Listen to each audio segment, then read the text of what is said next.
Hubo un momento en la Edad Media en que la transmisión de ciertas obras antiguas llegó a peligrar, de no ser por los conocidos cazadores de libros, un tipo de personajes humanistas más bien inclasificables que entregaron su vida a la búsqueda y recuperación de manuscritos perdidos en la Edad Media. En este vídeo vamos a seguir la recuperación del manuscrito de Quintiliano por parte de estos así llamados cazadores de libros. Nos servirá esta investigación para presentar el libro de la que surge El arte del saber ligero de Xavi Nueno, una obra fabulosa a la que he tenido acceso recientemente. El subtítulo de este libro, que ya indica el tema, es Una breve historia del exceso de información. Este es un libro muy sebaldiano, es un ensayo publicado en Siruela, pero el autor, si hubiera puesto un personaje dentro de este libro, tipo sebaldiano, un observador, le hubiera quedado fabulosamente bien también, porque tiene mucha altura literaria, está construido de una forma literaria, está pensado con efectos, para crear efectos en el lector, cuenta pequeñas historias. El tema es el exceso de información, pero no solo hoy, momento en el que es acuciante el problema del exceso de información, sino en otros momentos de la historia vemos situaciones que pasó con la información, con lo libresco que se pensó en otras épocas, y ciertamente a través del descubrimiento de pequeñas historias flipamos. Aquí seguiremos el caso concreto de Petrarca.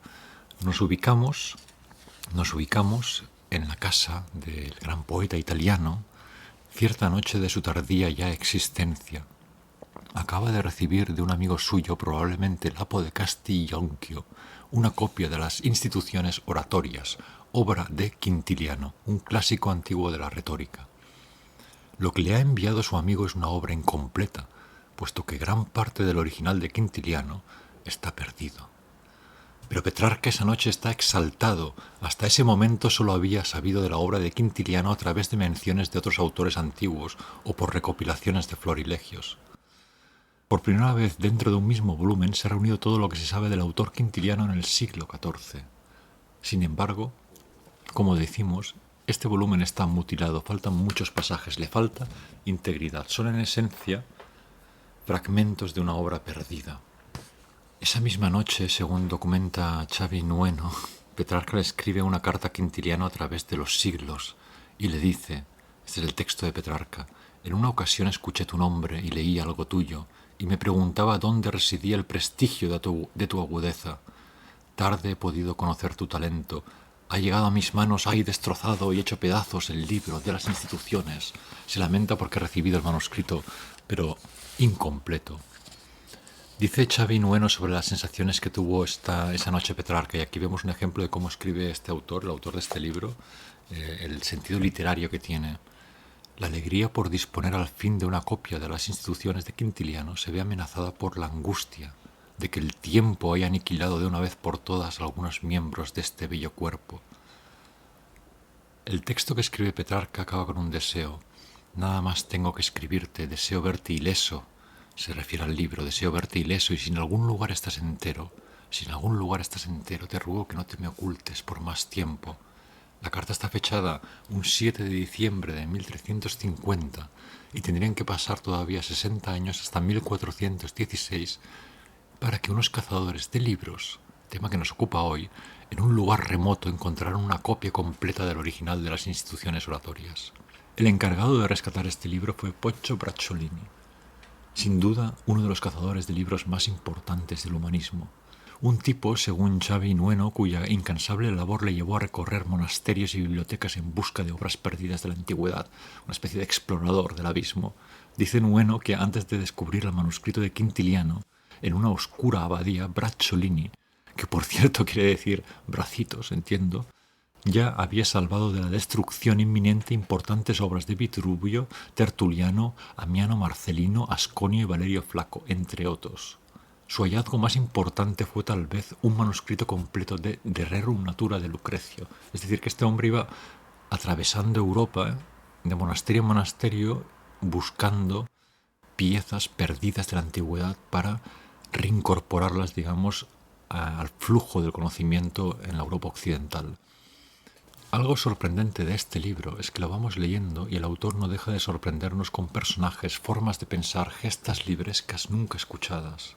Nueno conoce con gran profundidad nuestro presente y de hecho profundiza en el exceso de información de nuestra era, pero a partir de allí nos introduce en misteriosos mundos mentales antiguos donde las actitudes ante los libros y los conocimientos fueron muy variados e inesperados. En este caso que estamos siguiendo, el caso del manuscrito de Quintiliano, estamos ubicados en el siglo XIV-XV. En ese momento ser un cazador de libros era una tarea de muy alto prestigio. Era una época previa a la imprenta en la que escaseaban los libros. Muchos se esforzaban por encontrar manuscritos de textos antiguos antes de que el tiempo y la podredumbre los mandara al olvido. Hay que imaginarse a estos cazadores de libros como peregrinos incansables, exploradores de catacumbas de libros en busca de los eslabones perdidos de la literatura. Poggio era, para la gente de su tiempo, un ser aislado, considerado al margen de las estructuras familiares y de ocupación, lo que viene siendo un tipo raro, entregado a una causa, la salvación de las obras perdidas. Como muestran las cartas que Poggio Bracciolini dirige a su amigo Niccolò de Niccoli, durante su estancia en Inglaterra, la salvación de obras perdidas no era un trabajo en absoluto fácil.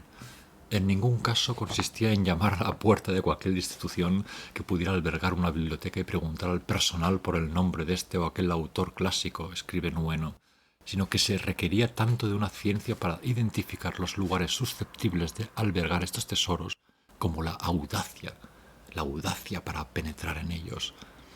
Aquí he leído partes de la prosa del autor donde creo se manifiestan estos elementos literarios felices, verbosos de su prosa. Para empezar, un cazador de libros de calidad tenía que tener un conocimiento vasto de la tradición que le permitiese reconocer qué era lo que se había perdido y discriminar entre todo ello cuáles eran los textos más relevantes, es decir, distinguir, un atributo importante de la inteligencia, como veíamos en otro vídeo, el oro de la paja, por decirlo así. Esto no era un cometido sencillo, el punto de entrada, distinguir qué es lo que hay que rescatar exactamente. Otra habilidad requerida era el conocimiento de los lugares del conocimiento, por decirlo así. Saber dónde estaban potencialmente guardados los manuscritos relevantes.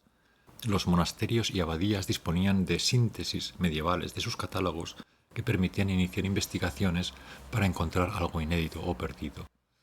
Otro requisito importante era conseguir la autorización para acceder a los fondos. En este caso, Nueno nos explica que Poggio estuvo al servicio del antipapa y que tal vez usó dicha autoridad para acceder a las bibliotecas donde estaban los secretos manuscritos. No siempre, sin embargo, gozó de esta autoridad. El caso es que logró introducirse en la abadía de San Galen. En concreto, encontró el manuscrito de Quintiliano completo en un sótano de una torre abandonada. Describe que lo halló sano y salvo, aunque cubierto de moho y polvo, en una mazmorra repugnante y sombría en lo más hondo de una de las torres de la abadía, en la que ni siquiera un condenado a muerte sería encarcelado.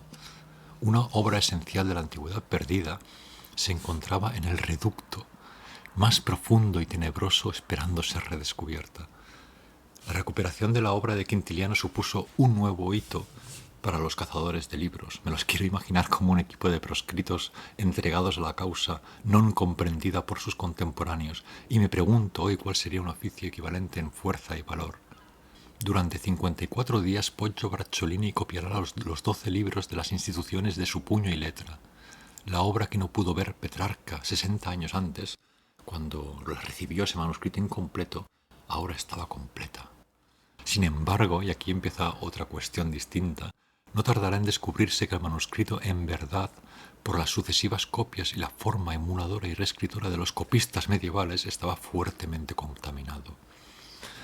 Pero bueno, eso ya es otra historia, la historia de la conformación de la ciencia filológica con la que depurar los textos contaminados, los textos que se van copiando de mano en mano, porque no existe una imprenta, se van añadiendo escolios y fragmentos. Aquí en este libro se pone el ejemplo de la edición filológica de Ad Erennium, que tiene unas 360 palabras el primer capítulo, cuando las últimas ediciones medievales del mismo primer capítulo llegaron a tener casi 15.000 palabras. Es decir, que los copistas iban añadiendo y modificando. Entonces, quien rescataba estos libros tenía también que luego hacer un proceso de depuración de qué es lo genuinamente original. Esto es lo que finalmente se fija. como vemos, es todo un procedimiento entre obra de aventuras, investigaciones secretas, encontrar manuscritos en monasterios herrumbrosos, torres profundamente desconocidas, luego un trabajo de copiar a mano en la penumbra, imagino yo, con una vela, y después de intentar distinguir y comprender qué es lo original del libro que te estás copiando. Es toda una labor titánica, me parece, y fabulosa, que rescato aquí para hablar de este libro. Esta pequeña historia que os he contado pertenece a la parte inicial de la obra, luego se sigue tratando el tema de la información con estas aproximaciones a través de personajes. Muy interesante cómo se trata la cuestión de la ilustración, cómo se tratan las personas que han intentado destruir los libros y la información a lo largo de los siglos por creer que ya había un exceso en el siglo XVII, XVIII, etc., en otros momentos. Aparecen los escritores portátiles que nos referencian directamente a Vilamatas. Es sin duda un libro muy vilamatiano. El ensayo es magnífico y creo que hay que seguir a este autor. El libro habla por sí mismo, os lo dejo aquí.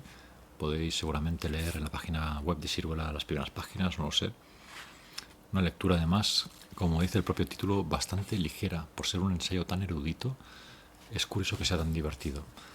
En fin, aquí me despido y por último aprovecho para deciros que he subido a mi página web impresiones digitales, o sea, la posibilidad de comprar impresiones digitales de mis dibujos. Como tengo una obra pictórica que voy haciendo a mi aire, he puesto en mi web dibujos que podéis adquirir si os interesa, si queréis ayudarme o si os gustan los mismos dibujos, no sé, tenéis aquí en el enlace.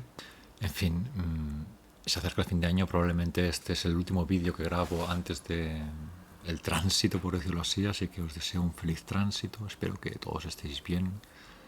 Me alegra que hayamos alcanzado los 1500 suscriptores, para mí un hito muy guay. Seguimos pues investigando, os mando un abrazo.